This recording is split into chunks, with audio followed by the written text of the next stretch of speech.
Channel. ಇವತ್ತು breakfast ಆಗಿ ನಾನು ಡ್ರೈ ಫ್ರೂಟ್ಸ್ ಮಿಕ್ಸ್‌ನ ತಗೋತಾ ಇದ್ದೀನಿ.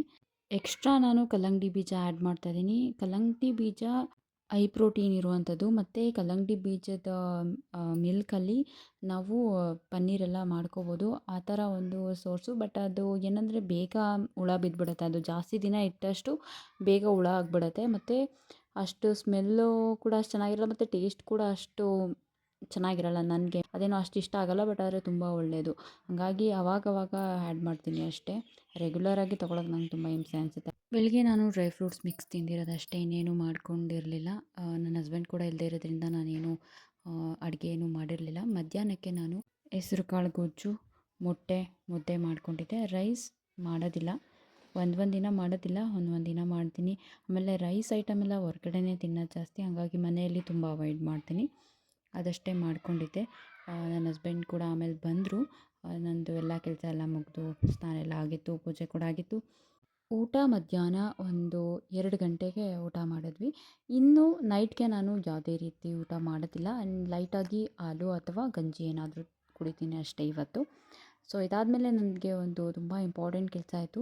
ಸಿರಿಧಾನ್ಯನ ತಂದು ನಾನು ಏನೂ ಮಾಡಿರಲಿಲ್ಲ. ಗಂಜಿ ಪೌಡರ್ ಮಾಡಬೇಕು ಅಂತ ಇತ್ತು, ಅದು ಮಾಡಿರಲಿಲ್ಲ, ಏನೂ ಮಾಡಿರಲಿಲ್ಲ. ಹಂಗಾಗಿ ಇವಾಗ ಮಾಡೋಣ ಅಂತ ಹೇಳ್ಬಿಟ್ಟು ಅದನ್ನು ಚೆನ್ನಾಗಿ ತೊಳೆದು ಆರಾಕ್ತಾಯಿದ್ದೀನಿ. ಸಿರಿಧಾನ್ಯನ ಕೆಲವರು ತಂದ ತಕ್ಷಣವೇ ಹುರಿದ್ಬಿಟ್ಟು ಪೌಡ್ರ್ ಮಾಡೋದೆಲ್ಲ ಮಾಡ್ತಾರೆ. ಆದರೆ ಆ ಥರ ಮಾಡಬಾರ್ದು. ತುಂಬ ಧೂಳಿರುತ್ತೆ. ನೀವು ಒಂದು ಸಾರಿ ವಾಶ್ ಮಾಡಿದ್ರೆ ನಿಮ್ಗೆ ಗೊತ್ತಾಗುತ್ತೆ ಎಷ್ಟು ಧೂಳಿರುತ್ತೆ ಅಂತ. ಒಂದು 4ರಿಂದ 5 ಸಾರಿ ಅದನ್ನು ಚೆನ್ನಾಗಿ ವಾಶ್ ಮಾಡಿಕೊಂಡು ಆನಂತರ ಒಣಗಿರೋ ಪ್ರದೇಶದಲ್ಲಿ ಒಣಗಿರೋ ಬಟ್ಟೆ ಮೇಲೆ ಚೆನ್ನಾಗಿ ಒಣಗಿಸ್ಕೋಬೇಕು. ಅದು ನೆರಳಲ್ಲೇ ಒಣಗಿಸ್ಕೋಬೇಕು. ಆನಂತರ ನೀವು ಏನಕ್ಕಾದರೂ ಯೂಸ್ ಮಾಡ್ಬೋದು.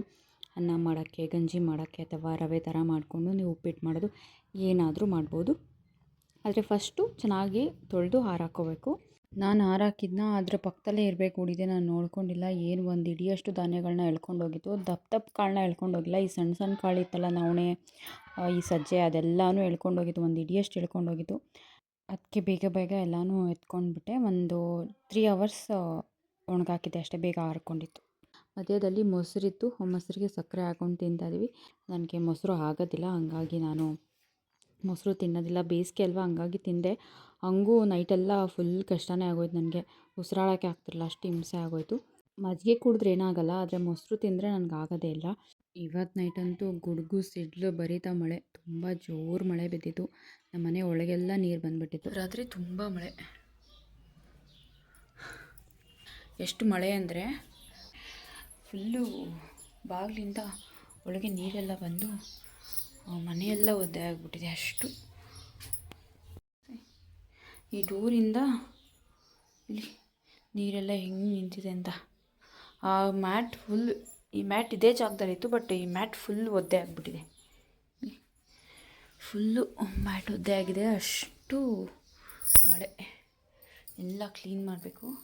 ಇದು ನೀರು ಹೆಂಗೆ ಸೋರ್ತದೆ, ಇದೆಲ್ಲ ಕ್ಲೀನ್ ಮಾಡಬೇಕು. ಇವತ್ತಿನ ದಿನ ಇನ್ನೊಂದು ಸ್ಪೆಷಲ್ ಏನಂದರೆ, ನಮ್ಮ ಅಣ್ಣನ ಮಗನ ಬರ್ತಡೇ. ಅವರು ಕೇಕೆಲ್ಲ ತಂದು ಕಟ್ ಮಾಡಿಸೋ ಪ್ಲ್ಯಾನಲ್ಲಿ ಇರಲಿಲ್ಲ ಅಂತ ಗೊತ್ತಾಯಿತು. ಅದಕ್ಕೋಸ್ಕರ ನಾನು ಏನಾದರೂ ಕೇಕ್ ಥರ ಮಾಡೋಣ ಅಂತ ಅಂದ್ಕೊಂಡೆ. ಆದರೆ ನಾನು ಮೈದಾ ಎಲ್ಲ ತರಿಸಲ್ಲ. ಮೈದಾ ತುಂಬ ರೇರು ತರಿಸೋದು. ತಂದ್ರೂ ಅದು ಹಾಳಾಗ್ಬಿಟ್ಟಿರುತ್ತೆ. ಯಾಕಂದರೆ ಜಾಸ್ತಿ ದಿನ ಯೂಸ್ ಮಾಡ್ದೇನೆ ಹಂಗೆ ಇಟ್ಬಿಟ್ಟಿದ್ದು ಹೊರಗಡೆ ಹಾಕ್ಬಿಟ್ಟಿರ್ತೀನಿ. ಸೊ ಹಂಗಾಗಿ ಮೈದಾ ಇರಲಿಲ್ಲ. ಗೋಧಿ ಕೂಡ ತುಂಬ ರೇರ್ ತರಿಸೋದು. ಏನಾದರೂ ಚಪಾತಿ ತಿನ್ನಬೇಕು ಅನಿಸಿದ್ರೆ ಮಾತ್ರ ಗೋಧಿ ತರ್ತೀವಿ, ಇಲ್ಲಾಂದರೆ ಇಲ್ಲ. ಅಡುಗೆ ಮನೆಗೆ ಹೋಗಿ ಏನು ಮಾಡೋದು ಅಂತ ಯೋಚನೆ ಮಾಡಿದೆ. ನನ್ನ ಕಣ್ಣಿಗೆ ಕಂಡಿದ್ದು ಕಡಲೆ ತುಂಬ ಇತ್ತು, ಸಕ್ಕರೆನೂ ಇತ್ತು. ಇದರಲ್ಲಿ ಏನಾದರೂ ಮಾಡೋಣ ಅಂತ ಅಂದ್ಕೊಂಡೆ. ಮತ್ತು ಕೇಕ್ ಶೇಪಲ್ಲಿ ಬರಬೇಕು, ಕಟ್ ಮಾಡೋ ಥರ ಇರಬೇಕು ಅಂತ ಅಂದ್ಕೊಂಡು ಹಲ್ವಾ ಥರ ಮಾಡೋಣ ಅಂತ ಅಂದ್ಕೊಂಡು ಮಾಡ್ತಾಯಿದ್ದೀನಿ. ಮೊದಲಿಗೆ ಹುರ್ಗಡ್ಲೆನ ಮಿಕ್ಸಿಲಿ ಪೌಡ್ರ್ ಮಾಡಿಕೊಂಡೆ. ಆನಂತರ ಬಾಣಲೆಗೆ ತುಪ್ಪ ಹಾಕಿ ಹುರ್ಗಡ್ಲೆ ಹಿಟ್ಟನ್ನು ಲೈಟಾಗಿ ಹುರ್ಕೊಂಡೆ. ಆನಂತರ ಸಕ್ಕರೆ ಹಾಕಿದೆ. ಸಕ್ಕರೆನ ಪೌಡ್ರು ಮಾಡಿ ಕೂಡ ಹಾಕ್ಬೋದು, ಆದರೆ ನಾನು ಹಾಗೆ ಹಾಕಿದೆ, ಪೌಡ್ರು ಮಾಡಲಿಲ್ಲ. ಹಾಗೆ ಹಾಕ್ಬಿಟ್ಟು ಚೆನ್ನಾಗಿ ಮಿಕ್ಸ್ ಮಾಡಿ ಹಾಲು ಹಾಕಿದೆ. ಯಾಕಂದರೆ ಅದು ಸ್ವಲ್ಪ ಬೇಯಲಿ ಮತ್ತು ತಿಕ್ನೆಸ್ ಚೆನ್ನಾಗಿ ಬರುತ್ತೆ ಹಾಲು ಹಾಕಿದ್ರೆ ಅಂತ ಹೇಳ್ಬಿಟ್ಟು ಹಾಲು ಹಾಕಿ ತಳ ಬಿಡೋವರೆಗೂ ಅದನ್ನು ಬೇಯಿಸ್ಕೊಳ್ಳೋಣ ಅಂತ ಬೇಯಿಸ್ಕೊತಾ ಇದ್ದೆ. ಆದರೆ ಅದು ಸ್ವಲ್ಪ ತೆಳು ಆಯಿತು ಅನ್ನಿಸ್ತು. ಅಂದರೆ ಗಟ್ಟಿ ಬರಲಿಲ್ಲ. ನನಗೆ ಕೇಕ್ ಥರ ಬರಬೇಕಿತ್ತಲ್ವ. ಸೊ ಅದಕ್ಕೋಸ್ಕರ ಮತ್ತೆ ಕಡಲೆ ಹಿಟ್ಟನ್ನು ಹಾಕ್ಕೊತಾ ಇದ್ದೀನಿ. ಚೆನ್ನಾಗಿ ಮಿಕ್ಸ್ ಮಾಡ್ಕೊತಾ ಇದ್ದೀನಿ. ಉರಿನ ಮೀಡಿಯಮಲ್ಲೇ ಕೊಟ್ಟಿದ್ದೆ. ಸಾಕು, ಕಡಲೆ ಹುರ್ಗಡ್ಲೆ ಆಗಿರೋದ್ರಿಂದ ಅದೇನು ಬೇಯೋ ಅಗತ್ಯ ಇರಲ್ಲ ಅಂತ ಹೇಳ್ಬಿಟ್ಟು ಲೈಟಾಗಿ ಹಂಗೇ ಕಲಿಸ್ಕೊಂಡೆ. ಮತ್ತು ಸ್ವೀಟ್ ಕೂಡ ಅಲ್ಲಲ್ಲೇ ಚೆಕ್ ಮಾಡಿಕೊಂಡೆ, ಸ್ವೀಟ್ ಕರೆಕ್ಟಾಗಿತ್ತು. ಸ್ವೀಟ್ ಸ್ವಲ್ಪ ಜಾಸ್ತಿನೇ ಆಗಿತ್ತು, ಹಾಗಾಗಿ ಕಡಲೆ ಹಿಟ್ಟು ಸೇರಿಸಿದ್ದು ಕೂಡ ಅಲ್ಲಿಗೆ ಸರಿ ಹೋಯಿತು. ಆನಂತರ ಮೇಲ್ಗಡೆ ಸ್ವಲ್ಪ ತುಪ್ಪ ಹಾಕಿ ಇನ್ನು ಸ್ವಲ್ಪ ಬಾಡಿಸ್ಕೊಂಡೆ, ಯಾಕಂದರೆ ಮೇಲೆ ತುಪ್ಪ ಹಾಕಿದ್ರೆ ಘಮ ತುಂಬ ಚೆನ್ನಾಗಿರುತ್ತೆ ಅಂತೇಳಿ ಹಾಕಿದ್ದೆ. ಅದು ಸ್ವಲ್ಪ ಆರೋದಕ್ಕೆ ಒಂದು 10 ನಿಮಿಷ ಬಿಟ್ಟಿದ್ದೀನಿ. ಅದಾದಮೇಲೆ ಇವಾಗ ತಟ್ಟೆಗೆ ಬೌಲಲ್ಲಿ ಶೇಪ್ ಮಾಡಿ ಹಾಕ್ಕೊಂಡು ಅದನ್ನು ಕೈಯಲ್ಲಿ ಸ್ಪ್ರೆಡ್ ಮಾಡ್ತಾಯಿದ್ದೀನಿ, ಕೇಕ್ ಥರ ಬರ್ತಾಯಿದೆ. ಚೆನ್ನಾಗಿ ಬಂತು ಒಂದು ಮಟ್ಟಕ್ಕೆ. ಬಟ್ ಇದನ್ನ ತಟ್ಟೆಗೆ ಹಾಕಿ ಹರಡ್ಕೊಂಡು ಆನಂತರ ಬೇಕಾದ ಶೇಪಲ್ಲಿ ನಾವು ಕಟ್ ಮಾಡ್ಕೋಬೋದು. ಬಟ್ ನಾನಿಲ್ಲಿ ಕೇಕ್ ಥರ ಇರಬೇಕು ಅನ್ನೋ ಉದ್ದೇಶಕ್ಕೋಸ್ಕರ ಈ ಥರ ಮಾಡ್ಕೋತಾ ಇದ್ದೀನಿ. ಆನಂತರ ಸ್ವಲ್ಪ ಕಡಲೆ ಮತ್ತು ಸ್ವಲ್ಪ ಸಕ್ಕರೆನ ಮಿಕ್ಸ್ ಮಾಡಿ ಮಿಕ್ಸಿ ಮಾಡಿಕೊಂಡು ಪೌಡ್ರ್ ಥರ ಆಯ್ತಲ್ಲ, ಅದನ್ನು ಈ ಥರ ಬರಿತಾ ಇದ್ದೀನಿ. ಆದರೆ ಸ್ಪೆಲ್ಲಿಂಗ್ ಮಿಸ್ಟೇಕ್ ಆಗೋಯಿತು. ನನಗೆ ಗೊತ್ತಿತ್ತು ABHAY ಬರಬೇಕು ಅಂತ, ಆದರೆ ಬರೆಯೋ ಇದರಲ್ಲಿ ನಾನು ಮರ್ತೋಗ್ಬಿಟ್ಟಿದ್ದೀನಿ. ಇವಾಗ ಮತ್ತೆ ಅದನ್ನು ಅಳಿಸಿ ಬರೆದ್ರೆ ಅದು ಬೋದ್ಗಾಗ್ಬಿಡುತ್ತೆ ಆ್ಯಂಡ್ ಅಸಹ್ಯವಾಗಿ ಕಾಣ್ಬೋದು ಅಂತ ಹೇಳ್ಬಿಟ್ಟು ಹಂಗೇ ಬಿಟ್ಬಿಟ್ಟೆ. ಹೆಚ್ಚೊಂದು ಮಿಸ್ ಆಯಿತು ಅಷ್ಟೇ, ಅದರ್ವೈಸ್ ಇನ್ನೆಲ್ಲ ಚೆನ್ನಾಗಿ ಬಂತು. ಹ್ಯಾಪಿ ಬರ್ಡೇ ಅಂತ ಹೇಳಿ ಅಲ್ಲಿ ಮೇಲೆ ಶಾರ್ಟ್ ಫಾರ್ಮಲ್ಲಿ HBD ಅಂತ ಹೇಳ್ಬಿಟ್ಟು ಈ ಕಲ್ಲಂಗಡಿ ಬೀಜದಲ್ಲಿ ಅಂಟಿಸಿದ ಥರ ಚೆನ್ನಾಗಿ ಬಂತು ಅದು. ಆಮೇಲೆ ಅಂದ್ಕೊಂಡೆ ಇಲ್ಲಿಗೂ ಅಭಯ್ ಅನ್ನೋದಕ್ಕೂ ಹಂಗೇ ಹಾಕ್ಬಿಡ್ಬೇಕಿತ್ತು ಅಂತ. ಆಮೇಲೆ ನಮ್ಮ ಗಿಡದಲ್ಲೇ ಬಿಡುವಂಥ ಫ್ರೆಶ್ ರೋಸ್ ಇತ್ತು, ಅದನ್ನು ಮೇಲೆ ಇಟ್ಟು ಡೆಕೋರೇಟ್ ಮಾಡೋಣ ಅಂತ ಹೇಳ್ಬಿಟ್ಟು ಅದನ್ನು ಕೂಡ ಇಟ್ಟೆ. ತುಂಬ ಚೆನ್ನಾಗಿ ಕಾಣಿಸ್ತಾ ಇತ್ತು.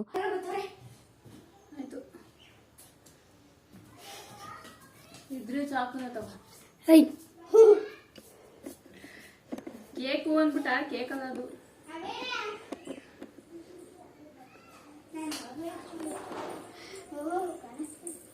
ಚೆನ್ನಾಗಿದ್ದೇನೆ ಅಲ್ಲಿ ಕೇಕು.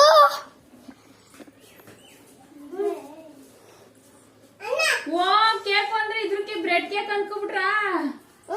ನಾನು ಓವನು ಇಲ್ಲ, ನನ್ನ ಹತ್ರ ಐಟಮ್ ಇರ್ಲಿಲ್ಲ, ಅದಕ್ಕೆ ನಾನು ಅಲ್ವಾ ಅಷ್ಟೇ ಜನ ಸಾಕು. ತೇಜು ಅಲ್ಲಿ ವಿಡಿಯೋ ಐತಲ್ಲ,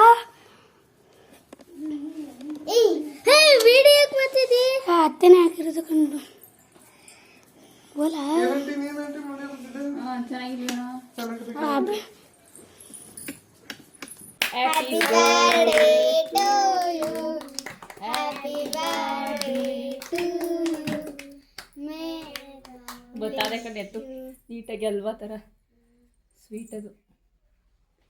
ಎಂತ ಸ್ವೀಟ್ ಹಲ್ವಾ ಶತ್ರುಪಲ ಕಚ್ಕಲ್ಲ ಏನು ಬೇರೆ ಬೇರೆ ಇರಲ್ಲ ನೀವು.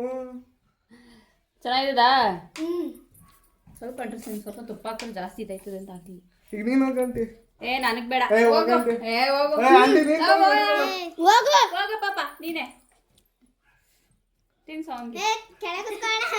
ಸ್ವಲ್ಪ ಕೊಡು, ನೀರು ಸ್ವಲ್ಪ ಎತ್ ಕುರ್ಸ್ಕಲ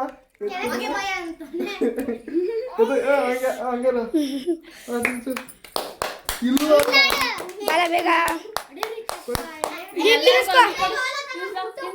ಅವನಿಗೆ ತಿನ್ಸ.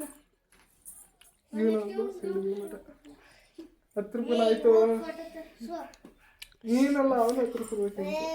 ಏನು ಬೇಜಾರಂದರೆ ಕೇಕ್ ಕಟ್ ಮಾಡಿಸ್ತಾರೆ ಅಂದ ತಕ್ಷಣ ಎಲ್ಲ ಕೇಕು ಅಂತ ಬಂದ್ಬಿಟ್ಟವ್ರೆ. ಅವ್ರು ನೋಡಿದ ತಕ್ಷಣ ಡಿಸ್ಪಾಯಿಂಟ್, ಕೇಕಲ್ಲ ಇದು ಸ್ವೀಟು ಅಂತ. ಸೊ ನನಗೂ ಬೇಜಾರಾಯಿತು, ಅಯ್ಯೋ ನನ್ನ ಹಸ್ಬೆಂಡ್ ಇದ್ದರೆ ತರಿಸ್ಬೋದಾಗಿತ್ತು ಅಂತ. ಹಸ್ಬೆಂಡ್ ಇರಲಿಲ್ಲ, ಅವರು ಬರೋದು ತುಂಬ ಲೇಟು ಇವತ್ತು, ಹಂಗಾಗಿ ನಾನು ಈ ಡಿಶನ್ನು ತೊಗೊಂಡೆ. ಇದ್ದಿದ್ರೆ ಕನ್ವಿನ್ಸ್ ಮಾಡಿ ತರಿಸ್ಬಿಡ್ತಾಯಿದ್ದೆ. ಇನ್ನು ನೈಟ್ಗೆ ನಾನು ನುಗ್ಗೆ ಸೊಪ್ಪಿನ ಪಲ್ಯ ಮತ್ತು ಒಂದು ಸ್ವಲ್ಪ ಸಾಮೆ ಹಾಕಿದ್ದು ಅನ್ನ ಮಾಡ್ಕೊಂಡಿದ್ದೆ. ಇಷ್ಟೇ ತಿನ್ನೋಣ ಅಂತ ಹೇಳ್ಬಿಟ್ಟು ಅಷ್ಟೇ ತಿಂದ್ಬಿಟ್ಟು ಮಲ್ಕೊಂಡೆ. ನನ್ನ ಹಸ್ಬೆಂಡ್ ಇವತ್ತು ಬರಲೇ ಇಲ್ಲ, ಅವ್ರು ಬಂದಿದ್ದೆ ಬೆಳಗ್ಗೆಗೆ. ಇನ್ನು ಬರ್ತ್ಡೇ ಬಗ್ಗೆ ಇರಬೇಕಂದ್ರೆ ನಮಗೆಲ್ಲ ಈ ಥರ ಆಚರಣೆನೇ ಇರಲಿಲ್ಲ. ಸೀರಿಯಸ್ಲಿ ನನ್ನ ತಮ್ಮನಿಗೆ ಅವನ ಫಸ್ಟ್ ಇಯರ್ ಬರ್ತ್ಡೇಲಿ ಕೇಕ್ ಕಟ್ ಮಾಡಿಸಿದ್ದಷ್ಟೇ, ಆ ನಂತರನೂ ಕೂಡ ಕಟ್ ಮಾಡಿಸ್ತಾ ಇರಲಿಲ್ಲ. ನಮ್ಮ ಮನೆಯಲ್ಲಿ ಆ ಕಲ್ಚರೇ ಇರಲಿಲ್ಲ. ಈವೊಂದು ಅವ್ರಿಗೆ ನಮ್ಮ ಬರ್ತ್ಡೇಟ್ ಯಾವತ್ತು ಅನ್ನೋದೇ ಗೊತ್ತಿರಲಿಲ್ಲ. ಅವ್ರವ್ರದ್ದೇ ವರ್ಕಲ್ಲಿ ಅವ್ರು ಬ್ಯುಸಿ ಇರ್ತಾಯಿದ್ರು, ಅವ್ರದ್ದೇ ಕಷ್ಟಗಳಿರ್ತಿತ್ತು, ಅವ್ರದ್ದೇ ಏನೋ ಒಂದು ಇರ್ತಾಯಿತ್ತು. ಅವರು ನಮ್ಮನ್ನು ಓದಿಸೋದ್ರಲ್ಲಿ, ನಮ್ಮನ್ನು ಬೆಳೆಸೋದ್ರಲ್ಲೇ ಕಳೆದ್ರೆ ಹೊರತು ಈ ಥರ ಸೆಲೆಬ್ರೇಷನ್ಸ್ ಎಲ್ಲ ಅವರು ಮಾಡ್ತಾನೇ ಇರಲಿಲ್ಲ. ಇನ್ನು ನಮಗೆ ಬುದ್ಧಿ ಬಂದಮೇಲೆ ನಮಗೊಂದು ಬರ್ತ್ಡೇ ಡೇಟ್ ಇದೆ, ಈ ಥರ ಬರ್ತ್ಡೇ ಆಚರಿಸ್ಕೋತಾರೆ ಅಂತೆಲ್ಲ ಗೊತ್ತಾದಮೇಲೆ ನಾವೇ ಕೇಳಿ ಆ ನಂತರ ಮಾಡಿಸ್ಕೊಂಡಿದ್ದು. ಎಸ್ಪೆಷಲಿ ನನ್ನ ಬರ್ತ್ಡೇ ನನ್ನ ಗಂಡ ನನ್ನ ಜೀವನಕ್ಕೆ ಬಂದ ಮೇಲೇ ಇಟ್ಸ್ ಅ ಸ್ಪೆಷಲ್ ಡೇ. ಅದಕ್ಕಿಂತ ಮುಂಚೆ ನಾರ್ಮಲ್ ಡೇ. ಆ ಕಾಲಕ್ಕೆ ಹೋಲಿಸಿದ್ರೆ ನಾನೊಬ್ಳದಂತೆಲ್ಲ ಪರಿಸ್ಥಿತಿ. ಆಲ್ಮೋಸ್ಟ್ ಎಲ್ಲ ಆಗಿನ ಕಾಲದ ಮಕ್ಕಳ ಪರಿಸ್ಥಿತಿ ಎಲ್ಲ ಹಂಗೇ. ಬರ್ತ್ಡೇ ಡೇಟೇ ಅವ್ರಿಗೆ ಗೊತ್ತಿರ್ತಿರ್ಲಿಲ್ಲ, ಗೊತ್ತಿದ್ರೂ ಅವ್ರು ಆಚರಣೆ ಮಾಡ್ಕೋತಿರ್ಲಿಲ್ಲ. ಯಾಕಂದರೆ ಅವ್ರ ಪೇರೆಂಟ್ಸ್ಗೂ ಕೂಡ ಇಂಟ್ರೆಸ್ಟ್ ಇರ್ತಾ ಇರಲಿಲ್ಲ. ಎಕ್ಸ್ಪೆಷಲಿ ಈ ಹಳ್ಳೀಲಿ ಬೆಳೆದವರು, ನಮ್ಮ ಥರ ಹಳ್ಳೀಲಿ ಬೆಳೆದವ್ರಿಗೆ ಆ ಥರನೇ ಇರ್ತಿತ್ತು. ಬರ್ತ್ಡೇ ಎಲ್ಲ ಇವಾಗ ಬುದ್ಧಿ ಬಂದಮೇಲೆ, ನನ್ನ ಫಸ್ಟ್ ಬರ್ತ್ಡೇ ನಾನು ಸೆಲೆಬ್ರೇಷನ್ ಮಾಡ್ಕೊಂಡಿದ್ದು 7th ಸ್ಟ್ಯಾಂಡರ್ಡಲ್ಲಿ. ಅದೂ ಚಾಕ್ಲೇಟ್ ತೊಗೊಂಡೋಗಿ ಎಲ್ಲರಿಗೂ ಡಿಸ್ಟ್ರಿಬ್ಯೂಟ್ ಮಾಡಿಬಿಟ್ಟು ಮನೆಗೆ ಬಂದಿದ್ದಷ್ಟೇ. ಇದೇ ನನ್ನ ಫಸ್ಟ್ ಸೆಲೆಬ್ರೇಷನ್ ನನಗೆ ನೆನಪಿರೋದು. ಆ ನಂತರ ನಾನೇ ಸೆಲೆಬ್ರೇಷನ್ ಮಾಡ್ಕೊಳ್ಳೋಕೆ ಸ್ಟಾರ್ಟ್ ಮಾಡಿದೆ. ಇದಾಗಿತ್ತು ನನ್ನ 3 ದಿನದ ವ್ಲಾಗ್. ಈ ವ್ಲಾಗ್ನ ಅಲ್ಲಿಗೆ ಎಂಡ್ ಮಾಡ್ತೀನಿ. ಮತ್ತೊಂದು ವೀಡಿಯೋದಲ್ಲಿ ಸಿಗ್ತೀನಿ. Thanks for watching.